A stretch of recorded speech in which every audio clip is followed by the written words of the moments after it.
Hey, what's up, Sandals Youth? We are in the second week of the Own It series, and we're going to launch straight into the story. So if you have your Bibles, go ahead and pull them out.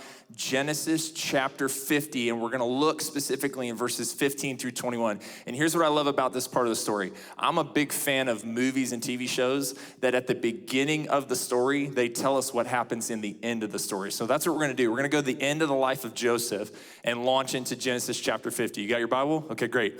Here's what it says. It says in verse 15, when Joseph's brothers saw that their father was dead, they said, "It may not be that Joseph will hate us and pay us back for the evil that we did to him." So they sent a message to Joseph saying, "Your father gave this command before he died.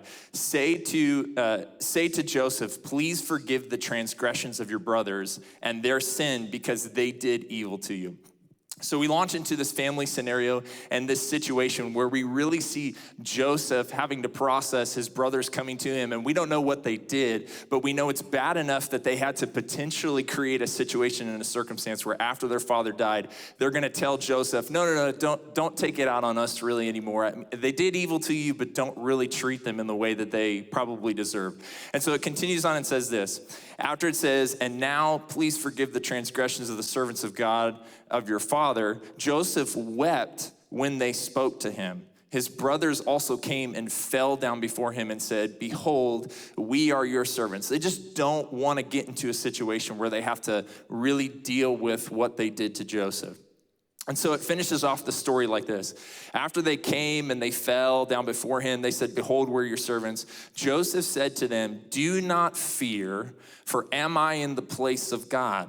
As for you, you meant evil against me, but God meant it for good. You meant evil against me, but God meant it for good, to bring it about that many people should be kept alive as they are today. So do not fear. I will provide for you and your little ones." Thus he comforted them and spoke kindly to him. And so here's what happens. Joseph, at this point in his story, is coming to grips with what we're talking about tonight and owning his story. Joseph had an opportunity in this section to be like, you know what, I'm not gonna deal with the consequences of the circumstances of my life right now. I'm definitely going to not interact with God on how I'm supposed to deal with you. I'm just gonna take out what you've brought upon me on you in a way that it makes me feel better. I'm not going to own my story, but that's not what Joseph did. He owned his story. But before we get to the point where we can own our story, we have to understand where we begin and then get to the point where we can actually own it. So the first thought is this: if you want to own your story, you have to start by identifying your story. You have to identify your story.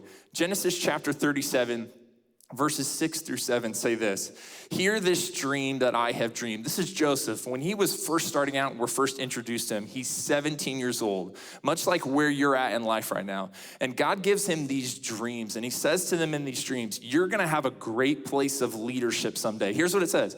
It says, "Hear this dream that I have dreamed. Behold, we were binding sheaves in the field, and behold, my sheaf arose and stood upright.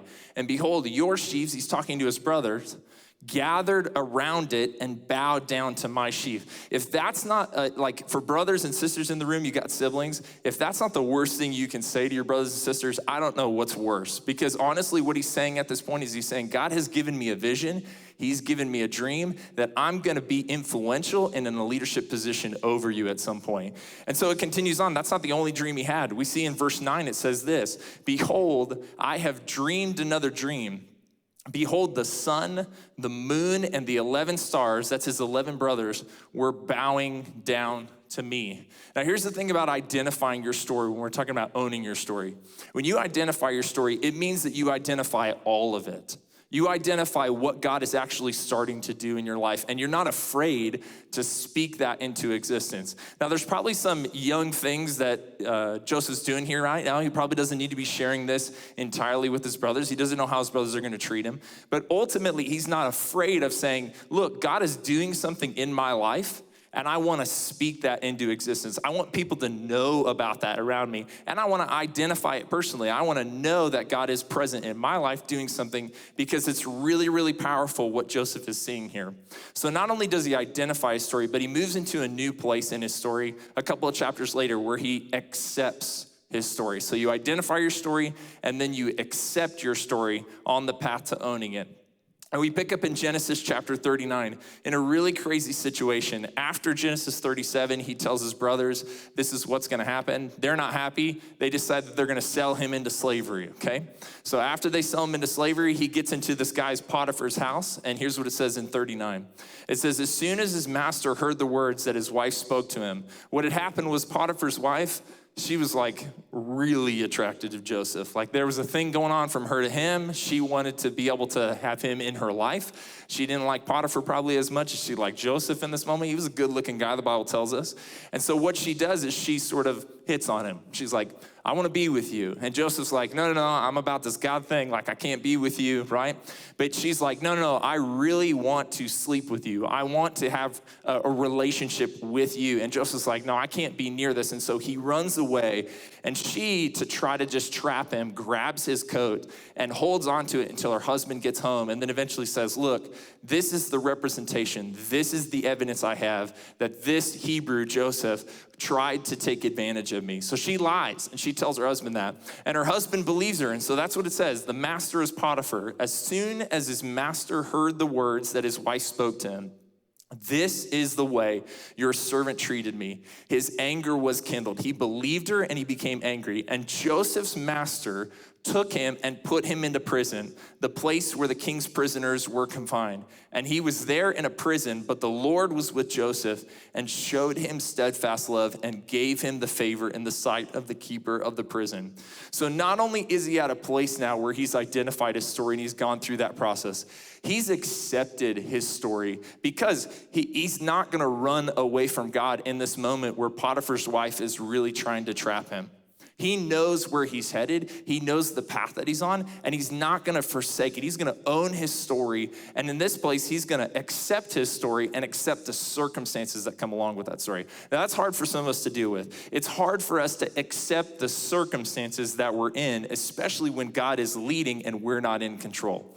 So if you wanna own your story, you identify your story. If you wanna own your story, you accept your story. And after you've accepted it, after you've identified it, you move to that final stage, which is you move into the stage where you own your story. And it's not just enough to own your story, but we're gonna see it's important to own it and then share it. And we go back to the original thing that we read in Genesis chapter 50. This is Joseph owning his story and sharing it. He says this to his brothers, as for you, you meant evil against me, but God meant it for good, to bring it about that many people should be kept alive as they are today.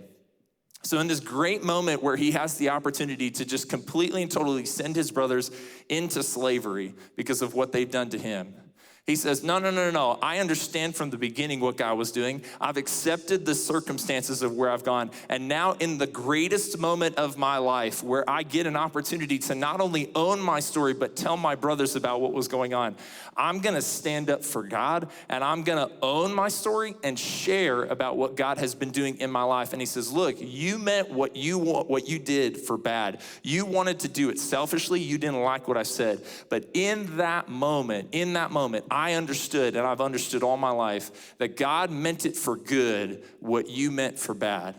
And so when we think about owning your story, and as in a moment here when you go back into your D groups and you end your time, I just want to challenge you in a couple of ways really quickly. The first way I want to say is, if you don't have a story, meaning you don't have a relationship with God, and so you're really trying to figure out who God is and how your relationship with him really makes sense or how that's gonna factor into your life, I wanna challenge you to understand that the first part of owning your story is identifying it. The second thing I wanna say to you is, if you're here tonight and you're like, man, I have a relationship with God, but I haven't really been sharing it, I wanna challenge you to say, you know what, I'm not gonna just own my story, but I'm gonna share it. And finally, if you're at a place where you're owning it and sharing it, I just wanna challenge you to keep doing that. And so you're gonna break that down. You're gonna talk about it in your D groups now. I wanna send you that way. But thank you so much. We love you guys, especially out at Sandals Church Band. You guys are awesome. Have a good night.